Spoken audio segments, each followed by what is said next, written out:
People will stop me all the time, ask me these different questions, but most people have a question like, what does it take to get rich and happy instantly with no effort?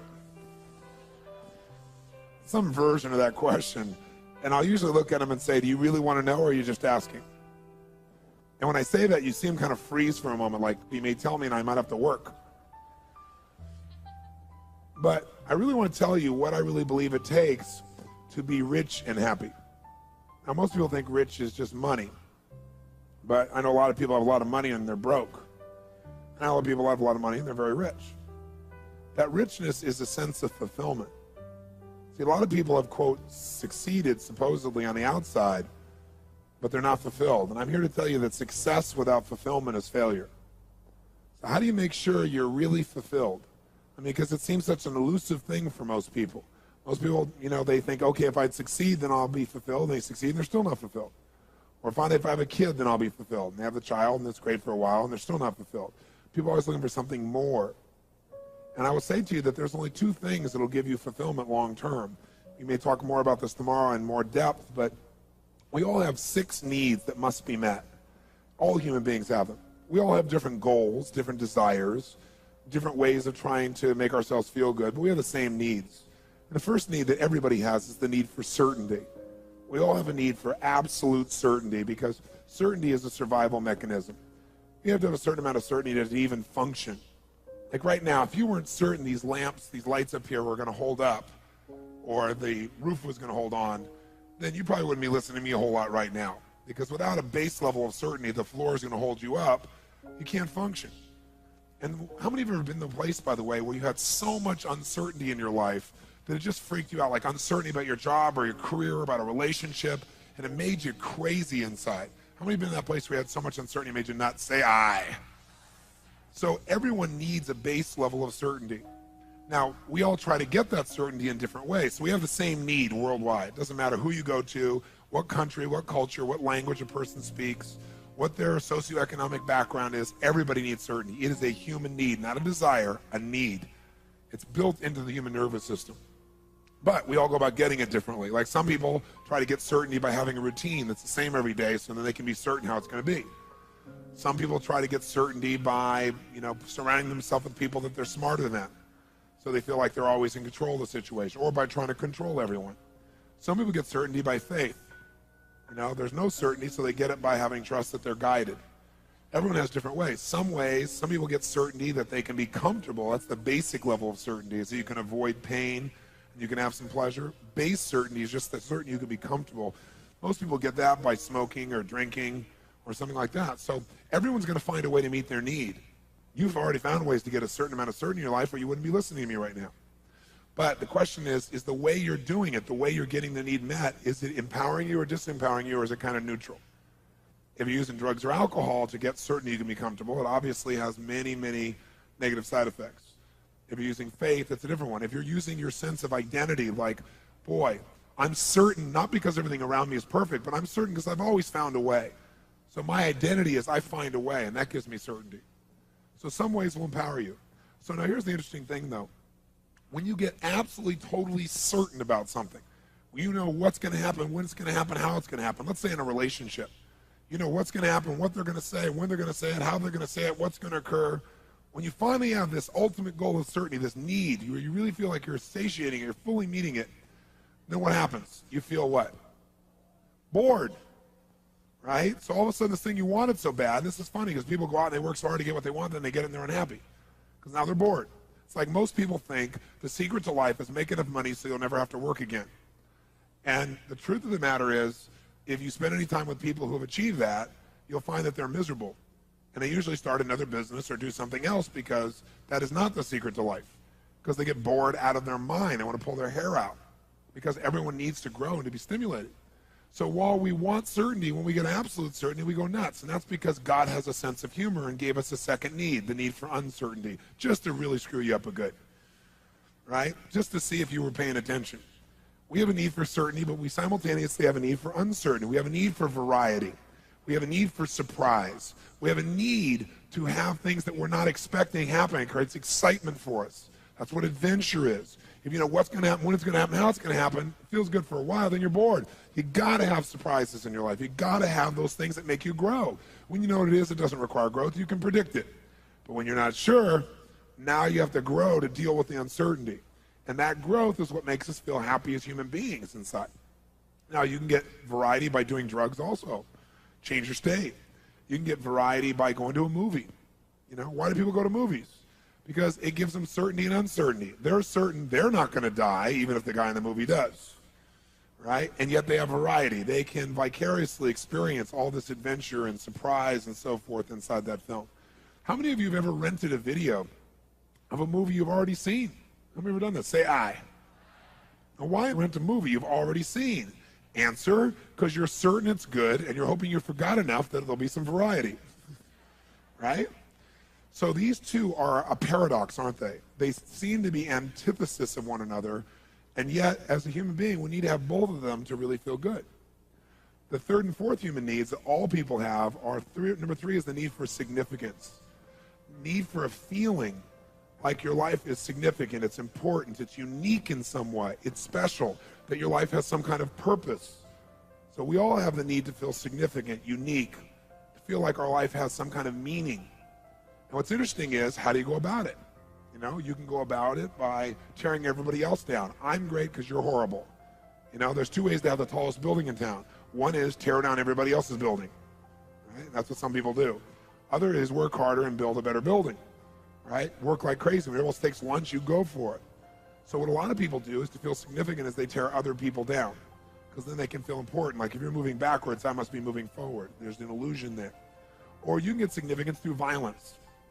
Why has violence lasted so long in humanity? Because it meets most of our needs in a very negative way, but it meets it. Listen, I have no education, no background. I live in the hood. I pull out a gun, stick it to your head. Suddenly I am significant.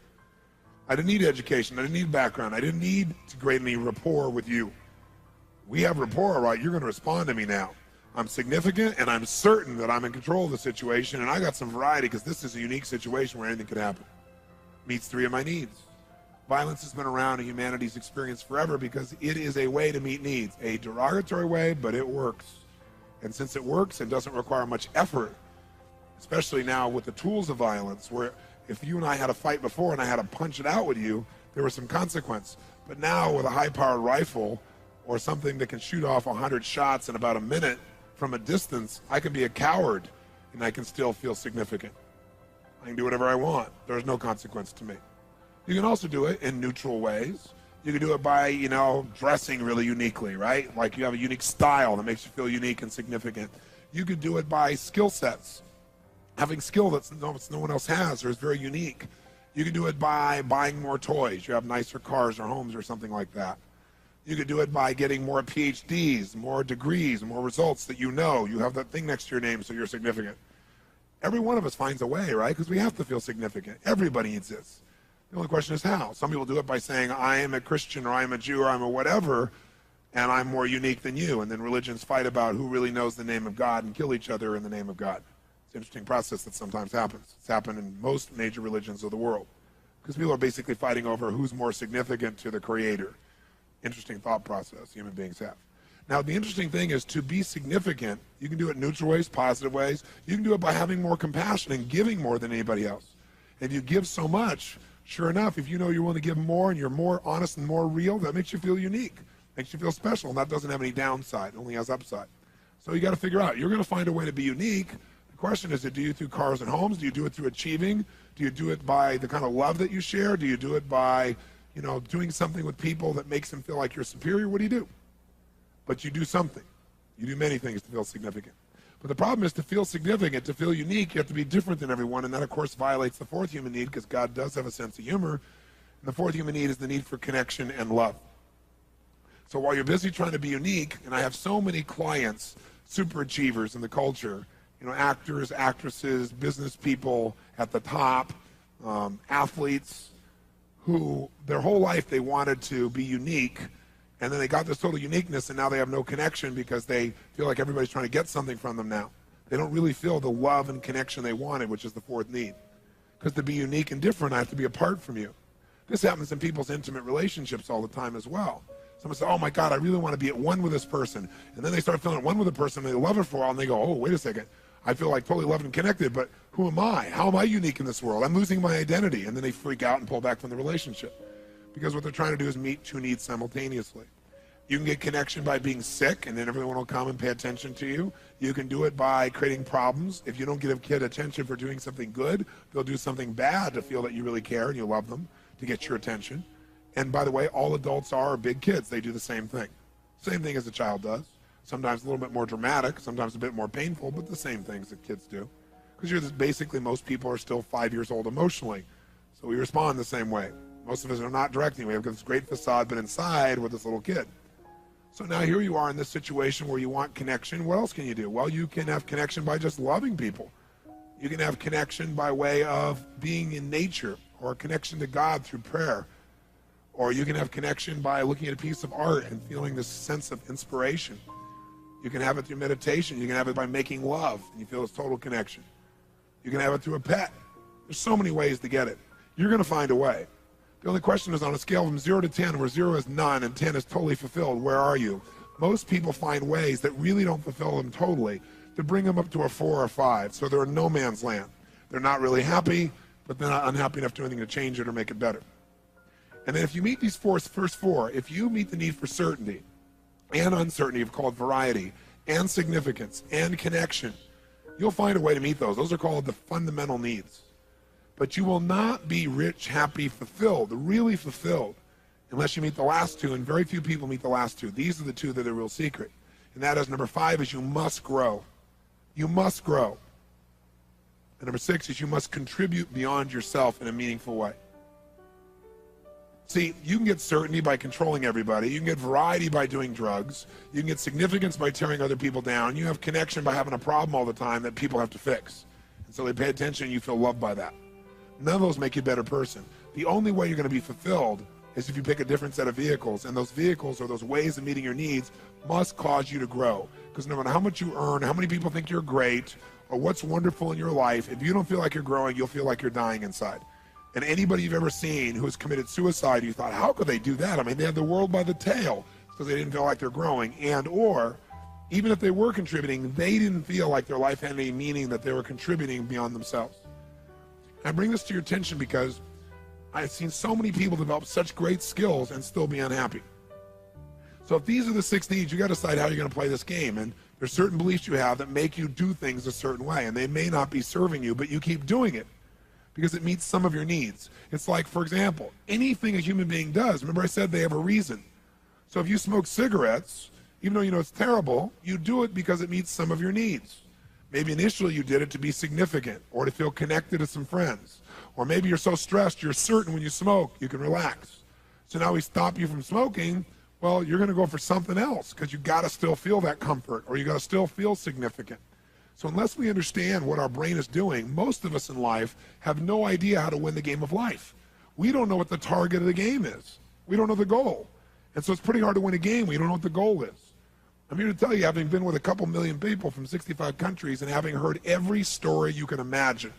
I've dealt with people with 152 personalities who started splitting in the middle of a seminar while Diane Sawyer was actually covering a businessman sitting next to this woman, and she split in 152 personalities, been in therapy for 30 years, and integrated her in 40 minutes on the spot. And Diane ended up saying it's a miracle, and saying, but it can't last. So they waited a year to do the story and followed her for a year, and she never broke down again. So I've dealt with that, to people with 152 personalities, to people with like no personality who have a bigger problem, right? Okay, a much bigger problem, right? I've dealt with, the kid in the South Bronx addicted to crack cocaine, and I've dealt with the top CEOs in Hollywood addicted to cocaine. I mean, I've seen it all. And there's nothing I haven't seen. I've seen people physically abused, emotionally abused. I've seen everything you can imagine to see. You don't have to be bright to see there are patterns. And all these patterns are just trying to meet these same 6 needs. And most people don't know what they're after, so it's kind of hard to get your outcome when you don't know what it is. So what I want to talk to you about for a few minutes here is those last 2 called growth and contribution. Because those are the ticket to freedom. And then we'll go through some fun skills, but I want you to think about your philosophy of life. Because while it's great to have these tools, you need both philosophy and skill to make your life work. If you've got great skill and no guiding philosophy, no guiding set of belief structures, then you are a person that has wonderful mechanics, but you're not really going to be fulfilled and you're not going to make a difference in the world. If you got this wonderful philosophy and you got no skills, no muscle, then you're going to live and be able to philosophize forever and you know it's right, but you don't do anything. It's a merger of these two, or a melding of these two, that really creates a quality life from my perception. So let's talk about the philosophy of what creates that fulfillment. I remember somebody came to me one time and said, so what does it take to be rich and happy? And I remember I looked back to him and I said, it's really simple. Be a team player. I remember the person looking at me like, what does that mean? But let me tell you, that's the secret to wealth and happiness. Become a team player. What does that mean? A team player means you got to understand something. Human beings are really unique. Here's what's unique about us. We're driven to achieve a certain amount in our lives, whatever that may be, to meet our 6 needs. For some people, it feels significant they got to make $10 billion. For some people, it's significant they have to have a child and have that child grow up and be a nice person. There's no right or wrong. It's just different beliefs in our head about what has to happen, right? But here's what's interesting. Most of us don't need to have a lot happen to meet our needs. We don't. So it's different for every person. So let's say for you to meet your needs of identity, you have to do a certain amount of business. Well, once you do that much business, you don't have any more drive.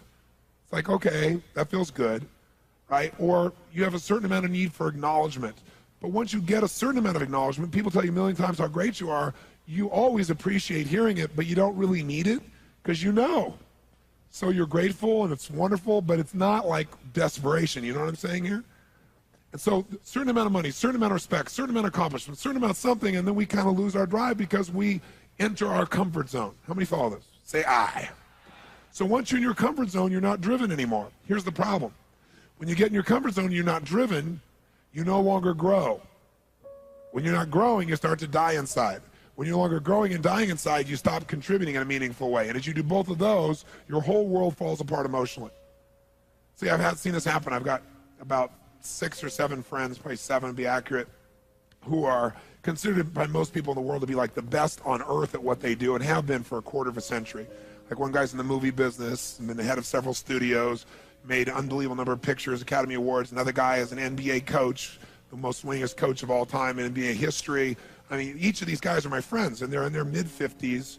And what all of them do when we get together and talk is we talk about life and where we're going, what we're doing. And I've watched many of them, the business ones anyway, cash out at one point in their career, where they sold their companies and made $500 million. One guy, $2.5 billion. And he thought that was going to make him happy. And I remember for the first 3 or 4 months, he was really happy. He partied, it was fun, it was great. But then all of a sudden he got more and more crazy. And then all of a sudden he started overeating and drinking. And all those things are as a symptom for the fact that you're not fulfilled. So now you're going for the cheap quickie to try and make yourself feel good because you really aren't growing, you're not contributing. And every one of them has gone back into some venture that made them have to grow, because when they had their business, they had to take on the challenges, they had to take on the effort, they had to grow, and they felt like they were contributing something meaningful. And that's when they're happiest. So having said that, if we all can get comfortable at a certain spot, then what's the secret to make sure we're always growing and contributing? And the answer is become a team player, which means this. People will do more for others they care about than they'll ever do for themselves. That's a critical distinction to have about human beings. People will do much more for others they care about than they'll ever do for themselves. Now, for some people, that's God. For some people, that's their kids. For some people, that's their friends. But we'll all do more for something people we really care about than anyone else, than ourselves. And so if you really want to be happy, you got to grow and got to contribute. How many buy that? Say I. So if you buy that, you got to have a reason to constantly grow, because you're going to get comfortable pretty easily. The only way to do that is to have these people you care so much for that you feel compelled to constantly contribute more and to grow in order to be able to do that. Unfortunately, in my life, I figured this out at a very early age, and so it drove me to this point. It's why I'm here now. And I'm here now because I get to have this sense of I have to grow to do this, I have to contribute, and I get the joy and the fulfillment of that process. I don't have to do any of this anymore, fortunately. I can sit and do nothing for the rest of my life economically, but I couldn't sit and do nothing and be happy. So that's where we got to vest ourselves. But I have found what that is for me, which is certain people I care about, an environment of people I care about, people like yourself who really want to make their life more, no matter how great it is. But you got to find what that is, because that's what will drive you. So I want to give you a couple of assignments that if you use them will get you more connected to your team. And they're very fundamental and they're very basic, but I think if you'll do them, you'll find them to be quite useful. And the first one is really simple. If you're going to be a team player and you're going to feel that sense of connection, then what you got to be able to do is you got to be able to connect when it's not easy to connect. What I mean by that is, if you're in a position where someone, how many of you have somebody in your life from your past where maybe you were good friends at one point, or lovers, or business associates, but you're really close with this person, and then one day something happened. And when that happened, it changed your life forever in your relationship, and maybe you've never spoken to them again since that day. How many have somebody like this somewhere in the back of your life? Raise your hand. Let me see your hands. Keep your hand up, and I want you to see what percentage of the room it is. It's about 90% of the room, okay? So what I want you to do is this. I want you to develop team-building muscles, because when you have that sense of connection, you can do anything. But anybody can be loving and friendly to someone who's totally loving and friendly to you. If you're really going to get that sense of connection, that sense of real joy, the real passion, you got to be able to connect with somebody who has hurt you or been unfair to you. Now, I'm not suggesting you go start another relationship with this person. I'm not stupid. I know many of these people you don't want to start a relationship with. But I do want you to learn how to communicate with absolute caring and love and make yourself do that even though you've been hurt. Because that's how you build an ultimate muscle. How many follow this? Say aye. What I'm going to ask you to do is you are going to tomorrow or tonight after the seminar, you're going to take this person, maybe you've not talked to them in years, and you are going to call them. Now, answering machines don't count, okay? But you're going to communicate with them. And what I want you to do is three things. I want you to call them. I want you to acknowledge yourself, who you are. Don't pretend you're someone else. And answer the phone, and as you hear their voice, you'll say, hi, this is me. Remember me? I certainly remember you. Then the second step, you're going to acknowledge how the relationship ended. So you're going to say to this person, listen, I know the last time we talked was not a very pretty sight. I know that we yelled or we did this or we did that. I know that I knew I was right and you knew you were right, and it didn't end in a very attractive way. So acknowledge what happened so it's clear that you're not an idiot calling back. And then you go to the third step. You say, I'm just calling for one reason. It's been 6 months, it's been a year, it's been 10 years. I just want to call you to tell you that while that was incredibly painful and I was mad as heck, and I still don't necessarily agree or disagree with you, I do want you to know that before that happened, we had an amazing business relationship, friendship, love affair, whatever it was. And while I'm not trying to start a new one, I just want to tell you how grateful I am for that time I had with you prior to that event. Because it was a great, great time in my life. And you were an important part of my life and my team, and I want to thank you for that. And you don't have to say anything. I'm not calling to have you say anything or give me anything. I just wanted to thank you for that time. I hope you have a great life. Thanks. Bye. Click. What would this do to their brain? Better yet, what would it do to your brain to actually sincerely make this call and put aside those events and associate to the good things? Again, I'm not saying start a new relationship with them. I'm not saying that. I'm saying just call and acknowledge that there was great goodness and do it from your heart and reconnect to that feeling. How many think this would be a major stretch? Let me see your hands. Say aye. Good. So then if you can't do it, you what?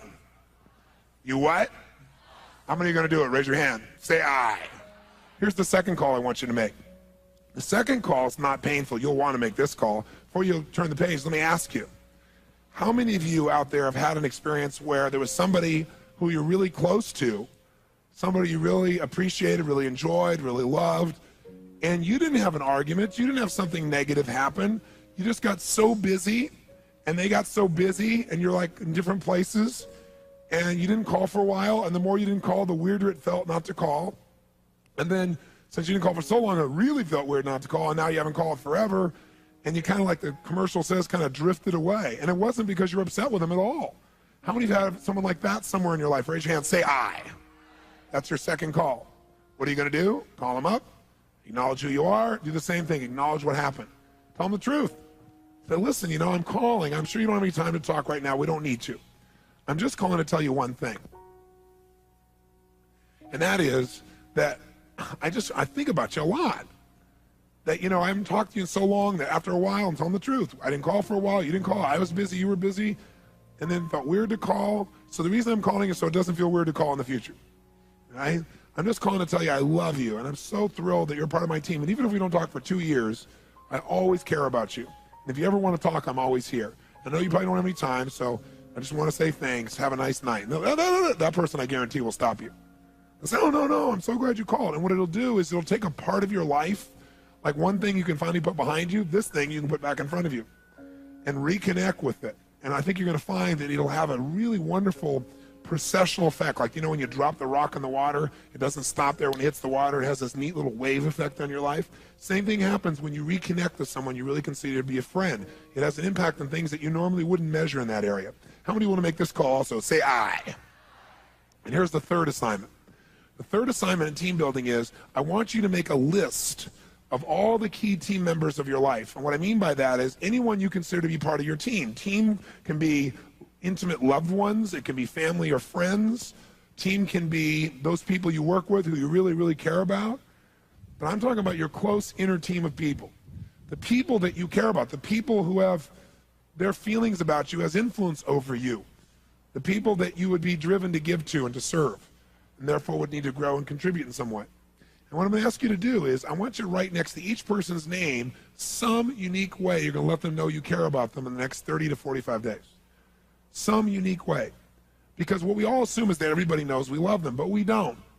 People don't. They forget. Or if they haven't experienced it in a certain way, they don't know. So I want you to do it in a unique way. Because again, people do weird things. If they can't get that love or that connection in a good way, they do weird stuff to get your love and attention. So you don't want to wait till there's a challenge or there's a problem.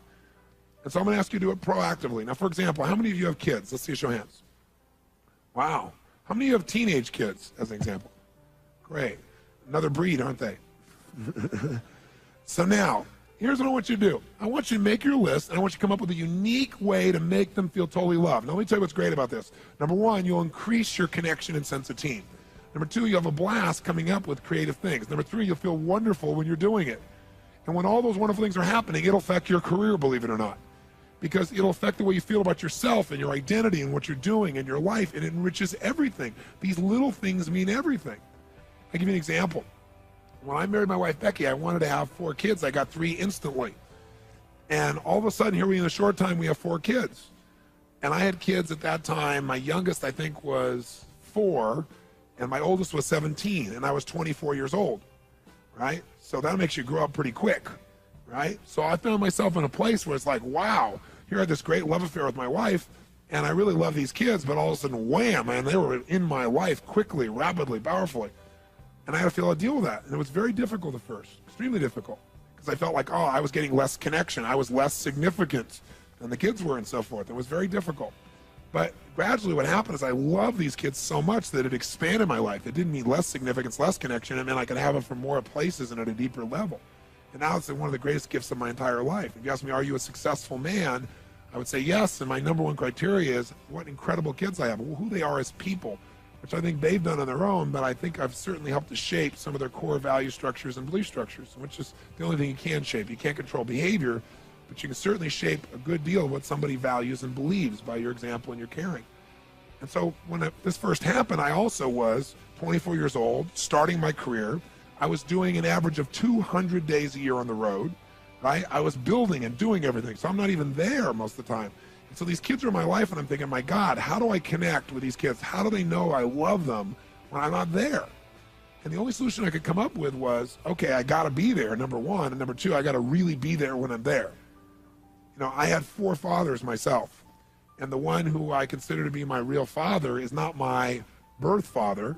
You know, he's not my father genetically, but the one I mentioned who passed away was the one I was closest to, and I had the least amount of time with him.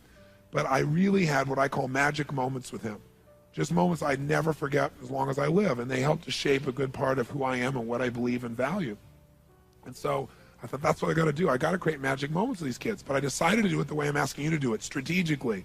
Not like just, okay, I'll figure a way, to really put focus into it. And so I looked at each kid, because each kid has different needs to know they're loved.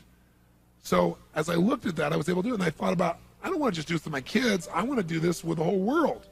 So you got to decide. Are you going to blast through your life and forget what you really love? What you really, really live for? Because you're busy trying to achieve something. Or are you going to do both? Live fully and blast through everything you want to achieve too. The only way you do that is if you understand team. Inner team is the most important thing. That's my challenge to you, is to make it the most important thing, including, by the way, the team inside of you. Because for years, I took first 7, 8 years of my career, I didn't take one day off. I worked 7 days a week. That was it, because my whole identity was, I don't stop. But I've also learned through lots of pain that if you just give to everybody else but yourself, pretty soon you're empty and you got nothing to give back. And so I learned gradually to really give myself things, give myself time, give myself little events. And I want you to do that. So I have one other assignment for you. And that is, I want you for the next 4 weeks to promise me one thing. Besides coming up with your plan to take care of your team, that you come up with a plan that gives you 1 hour a week for the next 4 weeks where you do something for you that you normally will not do for yourself. I don't know what it is. Everybody's different. Maybe it's just a walk on the beach or a walk away because you never give yourself time by yourself. Maybe it's buying yourself something you would never do because you go, oh, that's stupid. I don't need that. Do it anyway. Because I'll tell you what will happen. When you give to yourself, you'll have something to give to others. You know, the Bible says, love thy neighbor like thyself, which presupposes that you would love yourself. That's not a very popular thing because most people who pretend to love themselves really don't. They don't really love themselves. They hate themselves. Giving to yourself is a gift that when you give to yourself and you're so much happier, so much more alive, you're able to give to others.